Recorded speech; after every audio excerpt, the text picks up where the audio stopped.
Welcome to the Bashara Magazine podcast, a forum for leading edge thinkers who look at the contemporary world from a perspective of unity. On the Bashara Magazine website, you will find almost 200 articles by scientists, economists, artists, ecologists, and followers of spiritual traditions who are focused on oneness and integration. I'm Nikos Yangu, podcast editor for the magazine, speaking to you from California, and I'm joined by Bashara Trust past chairman and yoga student and teacher Elizabeth Roberts, who is based in Scotland. Hello, Elizabeth. Hello, Nick. Today we welcome Lisa Petersen. Lisa is a yoga and somatics educator whose work blends embodied anatomy, therapeutic practice, and spiritual inquiry. Through her organization, Living Yoga, she leads trainings and retreats worldwide, guiding students towards integration, healing, and wholeness through mindful somatic exploration and the lived experience of breath, movement, and consciousness. Welcome, Lisa. So nice to be here. So nice to have you. So, Lisa, you are a yoga teacher who has brought somatics into your practice and into your teaching. We'd love to hear how you came to embrace somatics and how it has changed your yoga teaching. But maybe we could start off by asking you to define the word somatics. You know, in the old days, when I would say the word somatics, people would say, oh, semantics. I know exactly what that is. And that, thankfully, is changing. So somatics is a way of tapping into the wisdom of the body and this deep embodied intelligence of the soma. And a soma is the Greek word for body. And back in 1976, Thomas Hanna was looking for a word. He was a movement educator and a philosopher. And he was looking for a word to encapsulate this body-mind connection. So he happened upon the word soma, and then he repurposed it and made it into a noun, the word somatic. And then Tom's definition was the living body in all its wholeness, or a body as experienced from within. And I have come to think of my soma as a living, breathing, thinking, vibrantly alive, conscious body. And that's come to me through my own practice, but also come to me through just years and years and years of co-inquiry with my students. Mm-hmm. And I think it's might be nice to kind of situate modern somatics where we're at with it, because it is a word that people get confused by. It's the best word that we have to describe this body-mind process that we are, but it still has many branches. It's like an oak tree with very deep roots, but lots and lots of branches. And the dancer Martha Eddy wrote quite a seminal history of somatics. And she said, well, we've got three main streams. We have somatic psychology, we have somatic body work, and we have somatic movement. So somatic psychology might be the work of Peter Levine or Gabor Mate, Bessel van der Kolk, family systems therapy, that kind of body of work. Somatic body work then is kind of perhaps Rolfing, Lomi, biodynamic craniosacral therapy. So bodywork systems where the person is being really engaged in their own process rather than someone who is having something done to them. And then somatic movement, in that pot, we can place things like Feldenkrais, Hanna Somatics, which is the body of work Hanna developed himself. We could place Tai Chi, Qigong, and we could place some yoga schools, but I would argue not all at this point. Mm-hmm. So lots of branches, one word, which is currently being used to describe all those different paradigms and methods. And as we continue to evolve somatics, I think the language will become clearer. So how did you encounter it from your initial interest in yoga? How did you meet it? Where did you meet it? I came to it through suffering. I have no compunctions in sharing that. I was early in my yoga career. I had developed a sacroiliac injury, and yoga was not budging it. Despite, my teacher Donna Farhi and people like Judith Lassiter looking at my practice and saying, "There's nothing you're doing in your practice. This is a really sacroiliac safe, clever practice." So not only could yoga not touch it, but osteopathy, acupuncture, therapy. I went round the mill, as we tend to do with these things. And eventually I literally fell into somatics. There was a teacher who was arriving from India. He was in town for a week and he was doing his first training. And we did that training with 3 other people in his mum's front living room on the docks of Dublin. And it was the beginning of a whole new path for me. Goodness, because you'd also studied yoga therapy, hadn't you? And yet you say that Hanna Somatics was effective in a way that yoga therapy sometimes wasn't. In my case, it was, and we can talk about this a little bit later, but it's very clear to me now, looking back, that I had wired and fired some things into my yoga practice. And it is partially the fact that somatics was so new. There were no pictures in the book. There was nothing to emulate. There was no yoga journal. There was none of the striving that a younger practitioner can so easily have. There was just a body of work, and I was coming fresh and new to this body of work. Mm-hmm. And so how has that changed you as a yoga teacher then? Probably a big question. That's a big question. I think it has given me a much bigger picture perspective. It's made me far more creative in my yoga sequencing, far more able to think outside the box when a client comes with backache or knee ache or cancer or IBS or anorexia, whatever they're arriving with. It's made me much more playful, and it's brought a lot of joy. Now, I have a lot of curiosity in my nature anyway, so curiosity and non-judgment tend to go together, and I found curiosity and joy also go together. But it just brought alive the many ways in which we move, particularly in different ranges of motion. And some forms of yoga can be quite sagittal. They can be quite backwards, forwards, backwards, forwards. We're on a square mat and we're practicing in this square line, and there's sometimes some square thinking that goes along with that. But somatics just opened up this multi-dimensional perspective for me. And then I started seeing the students respond, and that was really fulfilling to experience them and their experience of somatics. So somatics explores this boundary with mind and body. Mm-hmm. So let's take something that I think you have said, that some people think of the body as a taxi for the brain and don't realize the extent to which the mind is in the body and the body in the mind. You've also said when we practice yoga from an interior perspective, the body becomes mindful and the mind becomes embodied.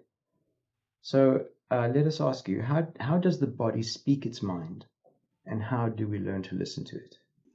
I just love these questions. They're great.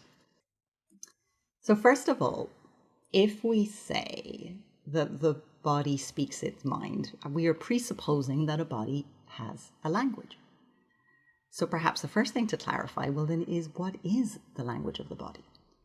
And the language of the body is breath, movement, touch, and sensation. And of those 4, movement is the first to arise. And I just find this so fascinating. The first nerves to myelinate in the womb, as you probably know, are these vestibular nerves which track movement. So moving comes before sensing.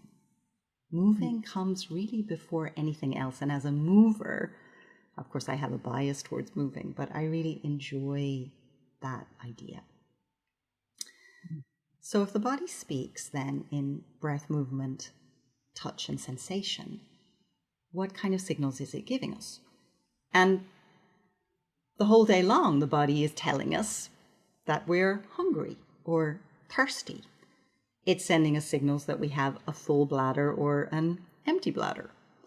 It is letting us know if we're tired. It's telling us to take off a jumper if we're too warm or to put on a jumper if we're cold. And if we three sit here for long enough and our butts start to get numb, that's the fascia starting to knit a little bit and become less fluid. And that's a sign, you know, that numbness or that little bit of butt ache is a sign for the body to get up and move. So it has these very kind of overt signals that we take for granted.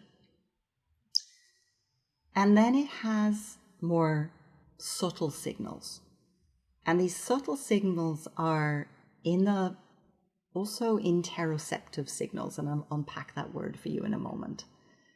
But they are body-wide states of spaciousness or expansiveness, body-wide states of relaxation or tension, body-wide states of anxiety or calm.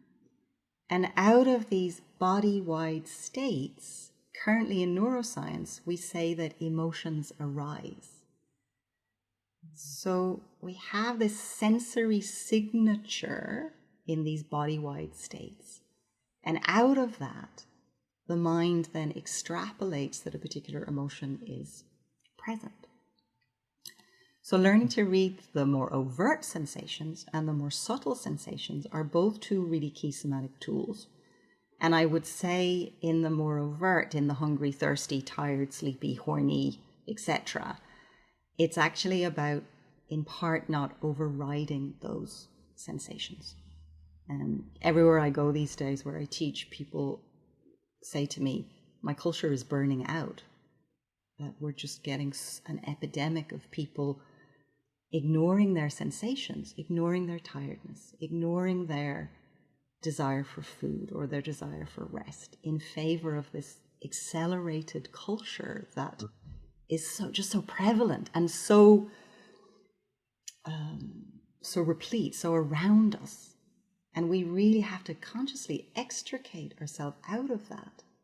And the senses are one way where we can tap into what is actually going on, these somatic senses. And if I could, just to unpack that word, interoception. So we have the 5 traditional senses. So we have sight and sound and taste and touch and smell. And they're the senses we think of traditionally arriving on the screen of manas. But in somatics, we work a lot with the 6th sense and with the 7th sense. So the 6th sense is proprioception, knowing where we are in space. And then the 7th sense is interoception, which is our inner sensing superpower. And I did actually, just so I don't misquote it, I really like this definition of interoception. It's from Chen et al. And they describe it as the processes through which an organism senses, interprets, integrates, and regulates signals coming from within itself. So senses, interprets, integrates, and regulates these physiological signals. And Lisa, my favorite neuroscientist, Lisa Feldman Barrett, says it's the brain's modeling of the state of the body. So it sounds as though we need some education in some of this, in the sense you were saying that, a lot of people lead a very fast-paced life where they think stress is normal, and they don't feel happy if they're not doing something, So, I mean, we interpret that as the body telling us we ought to be doing more. And yet one knows that it's not so good for the body. So it sounds as though there's some re-education that has to go on here. Yeah. I mean, I sometimes define myself as a somatic educator rather than a teacher, or as a yoga educator. And my question is always, how do I create a container for this kind of learning to happen? Because we're going against the grain. Western thought says, I think, therefore I am, even though we're way beyond Descartes. And we talk a good talk about being beyond Descartes, but actually learning to accurately map, track, sense, feel what's going on, and then respect it enough and trust it enough is the second stage. And then the third stage is knowing what to do with these sensations that we have in the body. So it's tricky. It's also not as obvious because we have a body. It's not so obvious that we can sense and feel our body accurately. And some of that is the processes of the mind that come on top of the body and boss the body around, for want of a better word. The brain taxi idea. Yeah. So does the practice of somatics or somatic yoga, does it help people to change their minds about how they think about or how they feel or how they interpret their bodies? Does it help to do that? And is it easy for it to translate then into off the mat? Because obviously all practice, the benefit of nearly any practice is how it changes your life and benefits your life when you're not doing the practice. You know, that you're doing the practice to live, not the other way around. Yeah, we definitely are doing the practice to live. And I would say if we're not taking it off the mat, it's not practice that's worth its salt from that perspective. I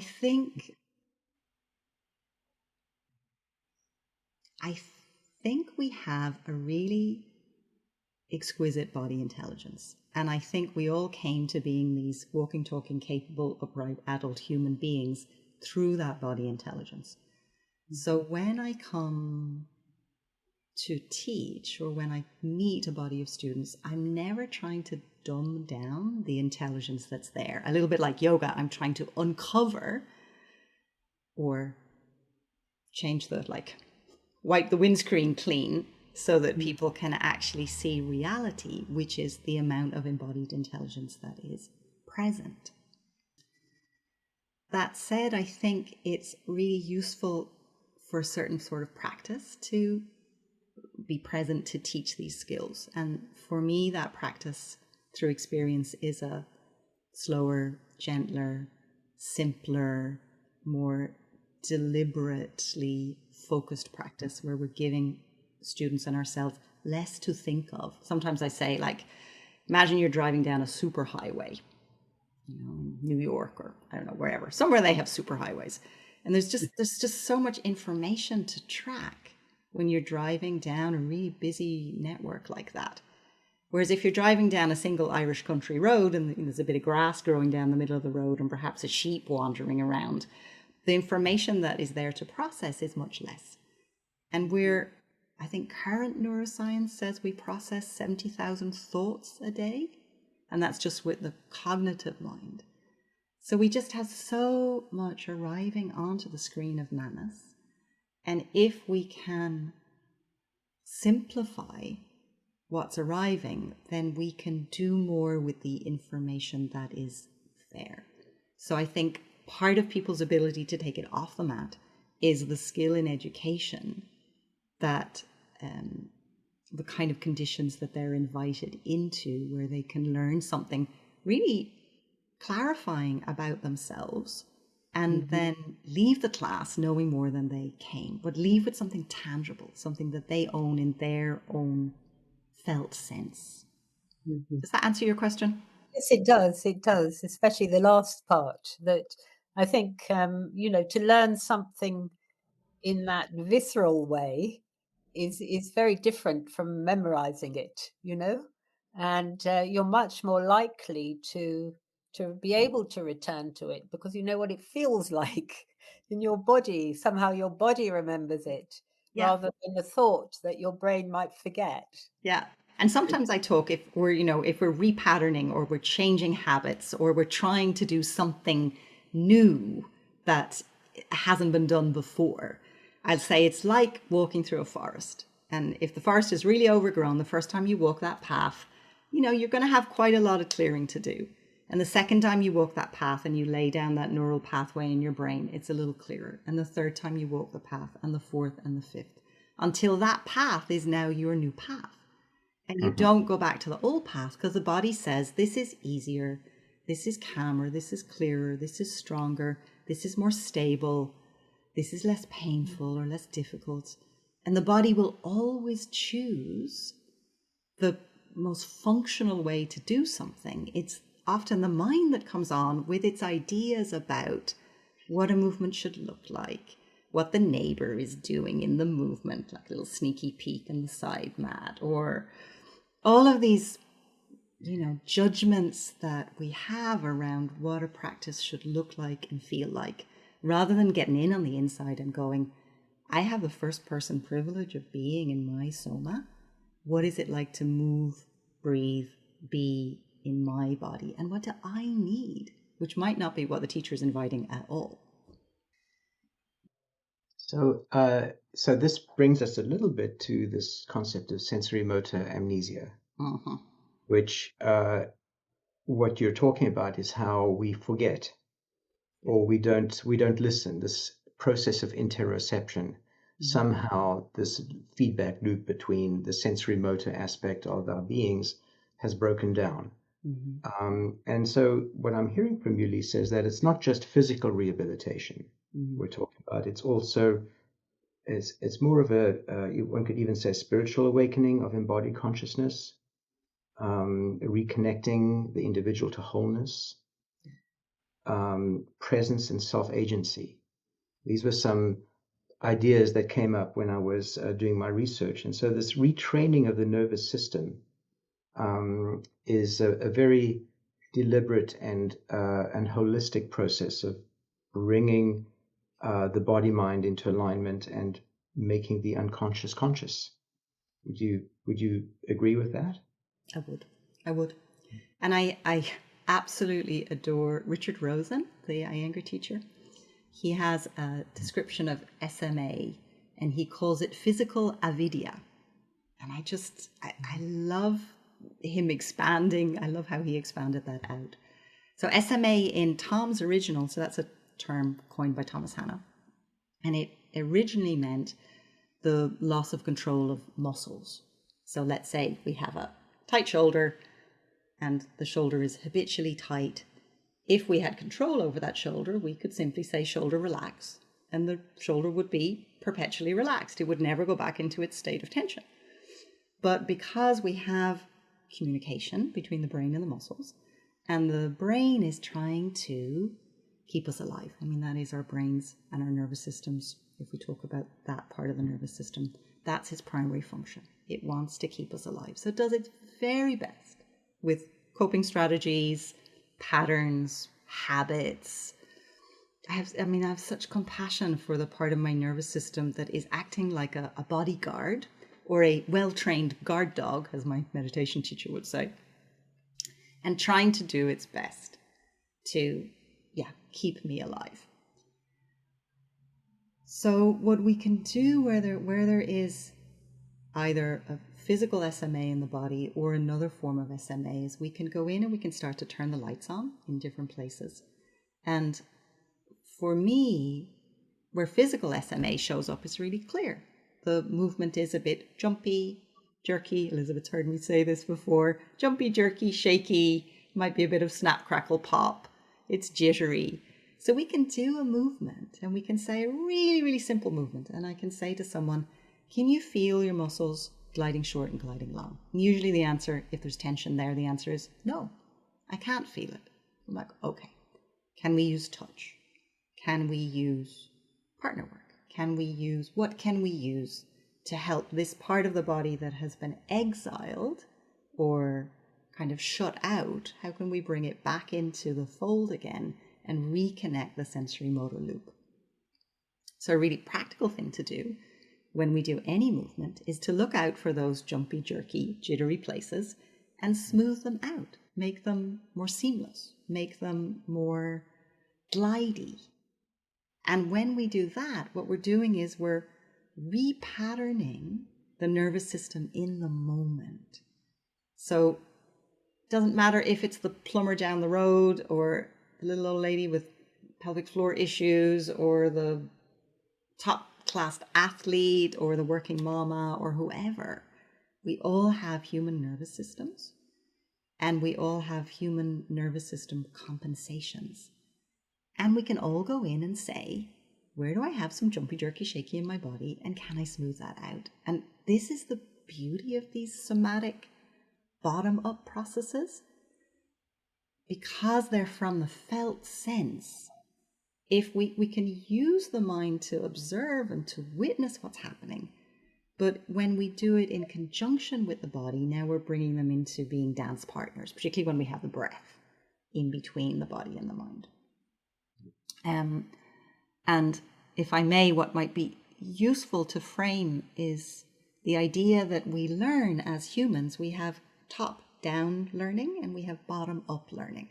And top-down learning, as you probably know, is where I'm reading a scientific paper at the moment, and they're using terms like performance setting and goals and staying the course and steadfastness. So quite actually top-down terms in terms of the body. But top-down is definitely where we process and plan and strategize and keep our attention focused on an area of the body long enough so that we can notice what we notice. And in mindfulness, for example, you might hover over the thoughts as if they were clouds in a blue sky. Similarly, when we're using top-down awareness, we're shining the light of the awareness into a particular place in the body that's, let's say, jumpy, jerky, shaky. And then we are setting some intentions around moving more smoothly, more slowly, more gently, with more relaxation. So the top-down awareness comes from kind of the neocortex, the new part of the brain. And then the bottom-up awareness, which is where this felt sense of the body comes from, touch, sensation, breath, movement. They're all from the limbic brain, the mammalian brain, these older brain structures that are much more to do with survival and regulating temperature, etc. The bottom-up is where we learn to speak this wordless language of the body. And in reality, we're toggling all the time between top-down, bottom-up, top-down, bottom-up, top-down, bottom. We wouldn't be somas if we didn't have this integrated way of learning. And I think that speaks to how we can take it off the mat. It speaks to the felt sense experience being real and not needing to, we don't want to make the mind wrong either. We want to tame the monkey mind, but we don't want to throw the mind out in the same way that traditionally we have thrown the body out. Many, many ways. We want to say, what's the conversation? And can it be a more democratic conversation? And can we learn to use top down when we need it? Don't reach for the cookie jar. Don't do that movement pattern that hurts your back. We know this, refrain. And then listen to what's actually happening from the body, because it changes. Elizabeth, you know this as a practitioner. It changes every day, every moment. Yes. I was just wondering, Lisa, whether you could take us through an example of this sensory motor amnesia, this SMA, that we might experience. Yeah. And the people listening to the podcast could maybe do as well.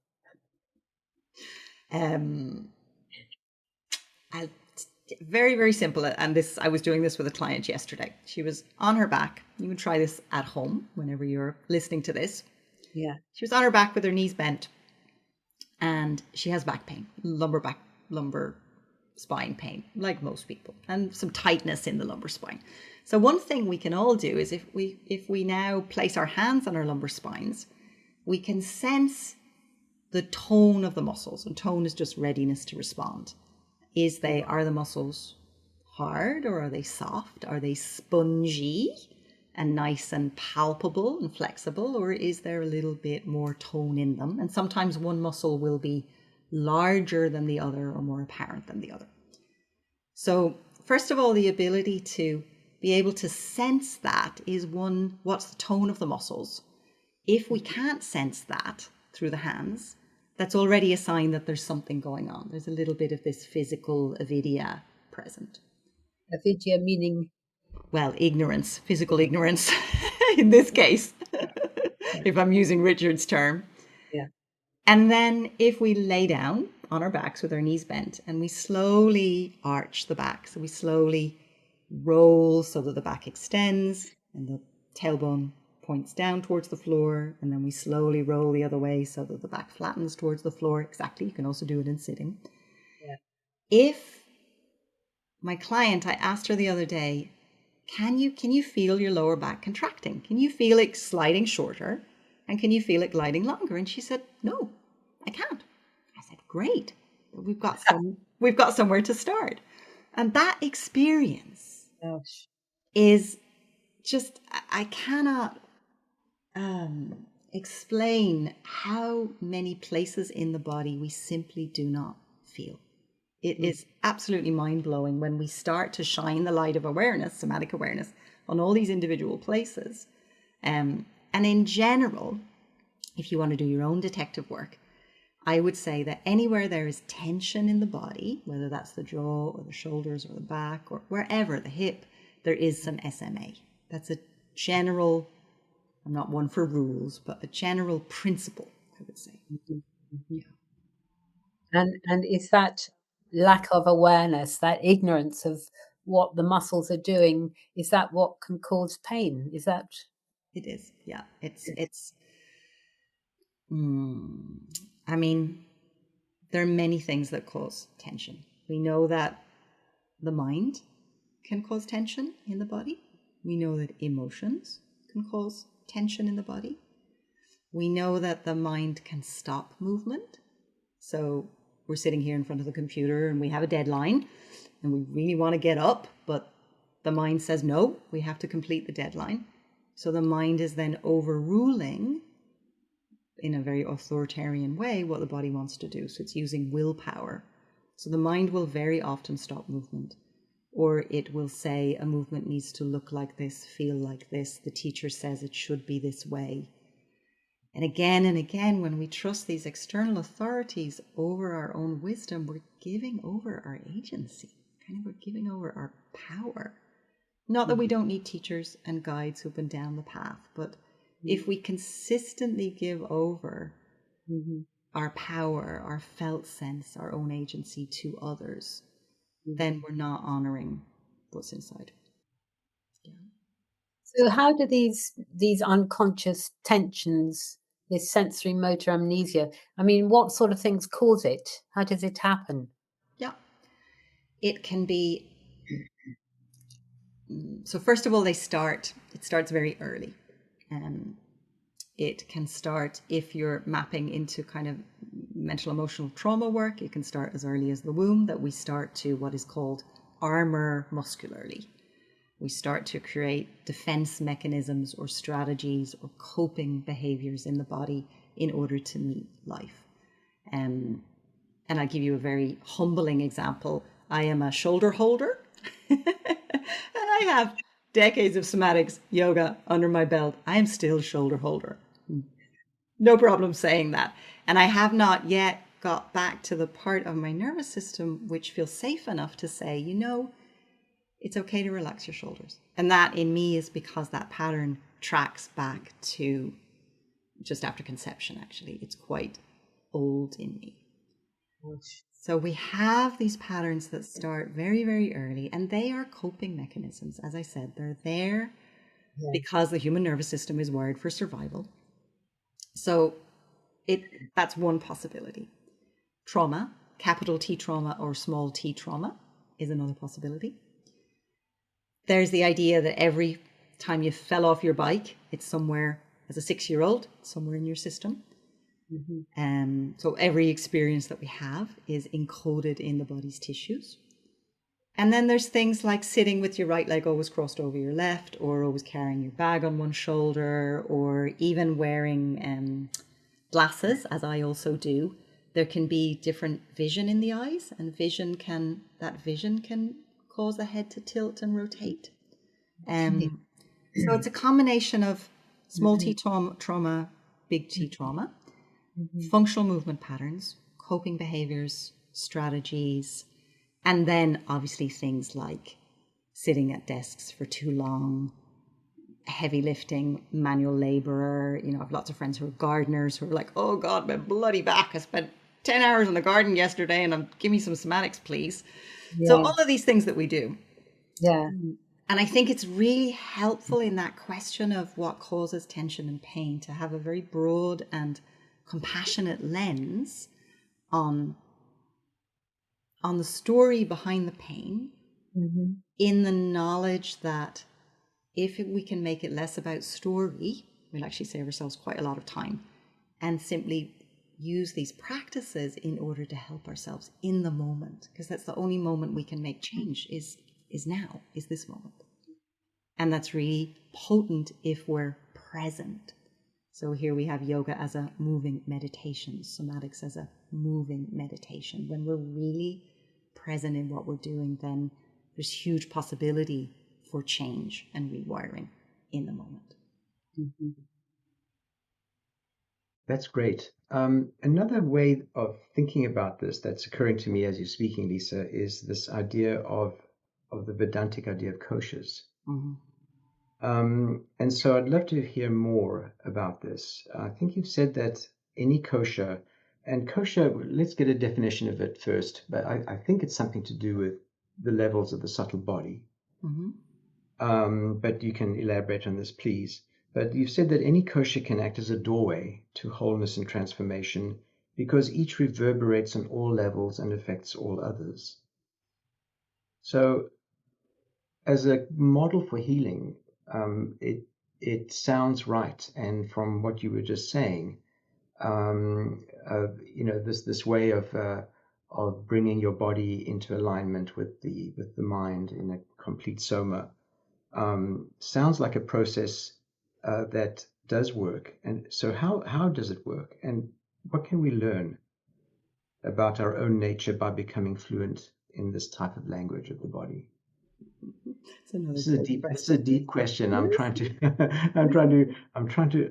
peel away the onion skins here. Let's see where we can go with this. Yeah. Well, interesting that you came in with onion skins, because koshas are sheaths or layers. I think originally the conversation was about swords and scabbards, that kind of sheathness. I tend to think of them as interpenetrating frequencies. So in the way that if you sit in your car in the morning and you drive to work, there might be 10 radio stations playing, but you're only choosing to tune into a particular radio station, let's say your physical frequency or your emotional frequency, but it doesn't mean that all the other radio stations and frequencies aren't playing. So the kosha model is just this very beautiful model for encapsulating and explaining the human experience, I think, and all of the levels of human experience. And it is, I don't want to get in trouble with the yoga police, but it is possible that it's just different layers of consciousness expressed in different ways. So we have the physical layer, Annamaya kosha, breathful layer, pranamaya kosha, the mental emotional layer, manamaya kosha. We have the wisdom discerning sheath, which is vijnanamaya, and then we have the blissful layer, which is anandamaya. And I came to the koshas, I kind of came a little bit backwards, because my students were having these multifaceted experiences. So they would do somatic work, and they were not only finding change in their physical body or their breathing body. That change was rippling through into their work lives and their home lives and their relationships and how they were interfacing with the world. And they came looking for context, looking for a model that could hold their experience and explain their experience. And at the time, I came across a dear friend of mine who had been using the kosha model quite a lot, and she explained it to me, and it was so apparent, so fast, that it was just really practical to present it to people so that they would also set their own expectations about what happens when we do a movement in yoga or a movement in somatics, and why movement is never just movement, how it can not ever be just movement. So that was really useful. And no, I can see where you're going with this, Lisa. And the idea of the koshas comes from the Upanishads. It comes from one of the Upanishads. And going back to yoga and somatics being taught as part of yoga, or maybe the ongoing development of yoga in the West, there's one text that nearly all people learning to be yoga teachers have to read, and that's the Yoga Sutras of Patanjali, which is essentially a sort of non-sectarian spiritual practice. So it's quite, it fits quite well for today, because it's not linked to any particular form of religion or idea of divinity. I mean, you can believe in God or you don't have to believe in God. It's very open. But it does have a worldview or a philosophical background that informs its aim. In other words, it does have an aim. And its aim is to realize a unitative state. mm-hmm. So I just wonder, is there a philosophical context for yoga and somatics that you'd like to speak about? I mean, I think you've already spoken about it a bit, but I just wondered if you have anything else that you would like to say. Touching above my philosophical pay grade now with two philosophers.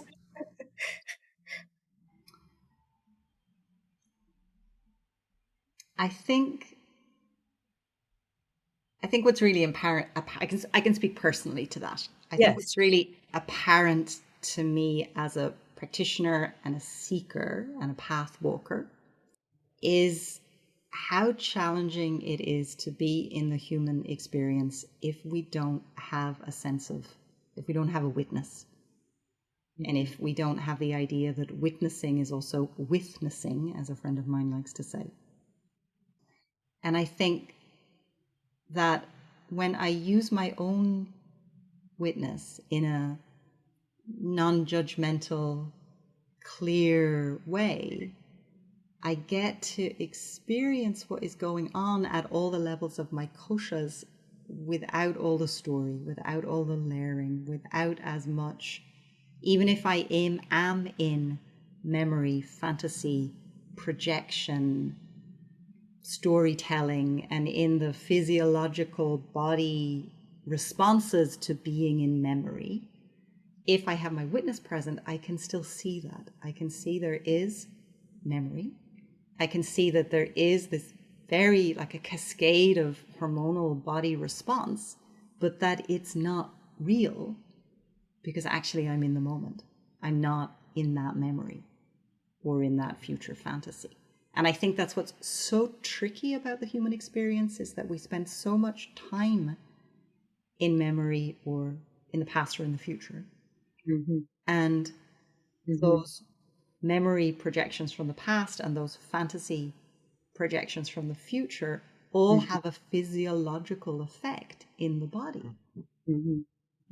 Grief, love, having the heart broken, joy, I mean, every spectrum of human experience. So it feels to the body that it's true because there is a physiological process going on. But when I look with my witness, I can see I am not there. I am not in that memory. It might be informing my moment, but it is not the moment. And so I think that's one thing about witnessing that I find really useful. I don't think the process of yoga or somatics in this top-down, bottom-up way can happen without the presence of a witness. Then I think the other thing that I personally have found really useful, and this is a bridge, is to cultivate a really compassionate, kind witness. And sometimes I'll even use an avatar like Thich Nhat Hanh. So I've studied in the Plum Village tradition also. But I will use someone like that, and I will imagine Thai's gaze and the level of his compassion and the level of his kindness when I'm in blame or shame or any of these human emotions that aren't necessarily productive. Yes. Yes. I mean, one thing that you said, looking at it from a different point of view, which I think is also, philosophical, is that you've said you're talking about gathering all your parts into an integrated whole. And in a way, that's what the kosher does. It shows that we exist, on all of these levels all the time. And something that happens on one level can have an effect on another level. And I think that as things are brought together in a more holistic way, that is moving towards a more unitative view, isn't it? It is, absolutely. Yeah. Because there's no exiling. The problem is we tend to exile Yes. parts of us. That's part of Yes. the SMA. The SMA is an exiling of the physical structure, but we also Yes. exile emotions, and we exile memories, and we exile fragments of us that we have not yet learned to love in a way and to integrate. And that In the same way that we exile other people, and of course what we do to self we do to other, of yeah. course. So yes, we do. Yeah. And we yeah. Well, There's somewhere I could go with that, but I'm going to pause myself. in a way, you spoke to a question that we had around this sense of, this contrast between being fully embodied and yet not identifying with the body. What you said about the witness, being there and knowing that you're not that memory, or you're not necessarily that fleeting emotion, that seemed to address in a way this question of, we're talking about becoming fully embodied and understanding and integrating the wisdom and the consciousness of the body with the mind, not seeing them as separate. But these teachings talk about not identifying with the body, that the body, contains this immortal thing, and so I think you addressed that. It's so easy to say, I am not this body, I am not this mind, I am not this emotion. And then the process of embodying that, as we all know, is really a path, part of the path of yoga. My experience, however, is that my body is a process. And my body is a process that is living and dying in this moment, as is yours, Elizabeth, and yours, Nick. We have cells that are being born in this moment. We have cells that are dying, cells that are being recycled. So the continual reforming of life is happening in this moment in my body. So for me, when I connect with that, whether that's through movement or breath or fantasy or imagination or some other intelligence, the body is then my doorway to the divine, particularly if I don't get the mind too involved in concepts about the body. If I really get into an embodied state, and I don't think we're ever fully embodied. I just think that is always going to be a question mark for all of us. But it seems like this living, dying process that is my body is the doorway then to perhaps what we might call the subatomic realm. And the subatomic realm is the doorway to the divine.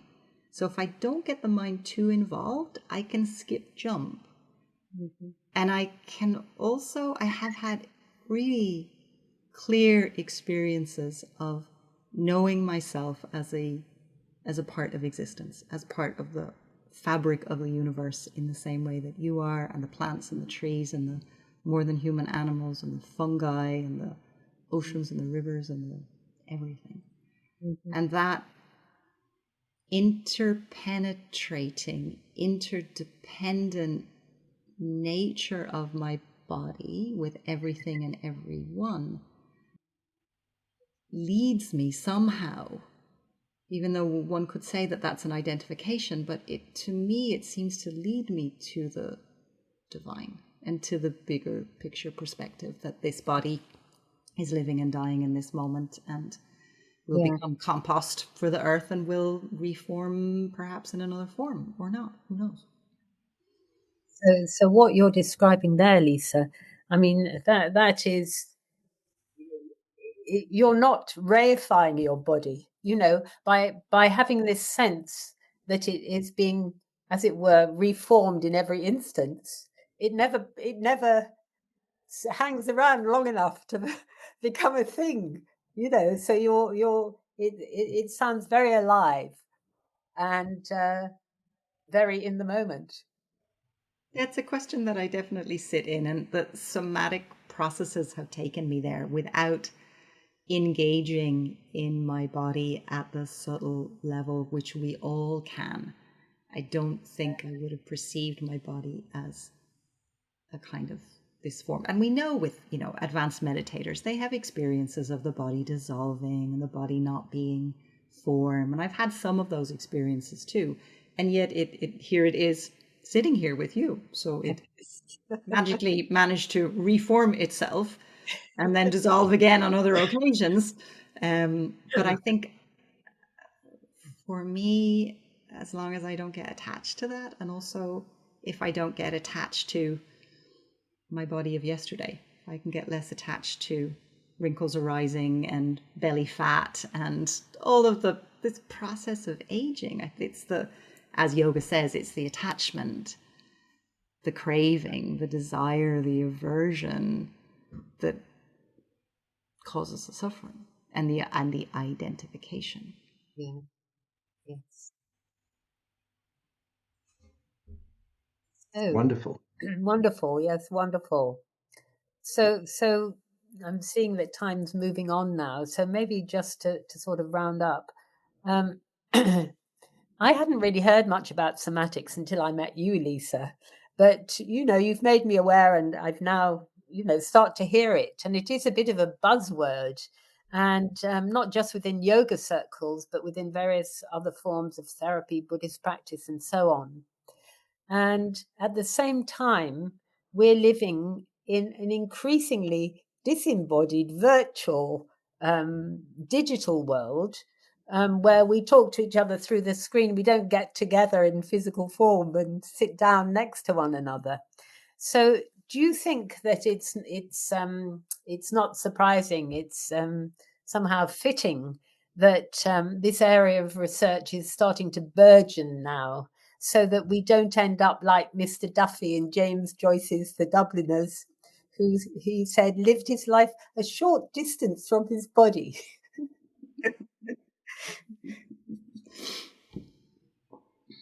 I think somatics really started to have its heyday during the pandemic. There were these big global conferences. There was so much trauma being processed and continues to be processed, I think, from that time. And somatics somehow found a foothold in that. So that's one piece. Yeah. I think the bodyful arts, the somatic arts, the yogic arts are going to be an absolutely indispensable part of our future as a human species, particularly as we move more onto screens and into AI. I think any practice that is done in body time, which is real time, whether it's with real people, which I adore, as you know, or in this facilitated format, which can also be really growthful. But any practice where we are in real time, in body time, present moment time with each other, where we can create this sustained, focused attention in a light way is going to be so necessary because of the pace of what's out there. And I think we need many more somatic educators and people working in this way to act as a counterbalance to what a friend of mine recently called terminal capitalism, or just the effects of how we are choosing to live and what we are choosing to do to the earth and to each other, to human animals and more than human animals. So yeah, I think it is absolutely necessary and valuable and needed. And that will be my encouragement moving forward, to train as many educators as I can, so that they can then get out and start to have a ripple effect within their own societies. Yes. Gosh, well, I think that brings us to a good spot to wrap up now. Thank you, Lisa, for your time and for your wonderful insights. I think this will be an enjoyable episode for our listeners. Well, so let me just say, Lisa does offer various forms of training, both in person and online. And you can discover more about her and her teachings on her website, living-yoga.ie. You can also find Lisa on Instagram at Living Yoga Lisa Petersen. So thank you all for listening, and don't forget to visit our website, basharamagazine.org. That's it. Thank you so much. Let's go out and make the world a more embodied place. Thank you so much, both of you. It's gorgeous to speak with you. Thank you.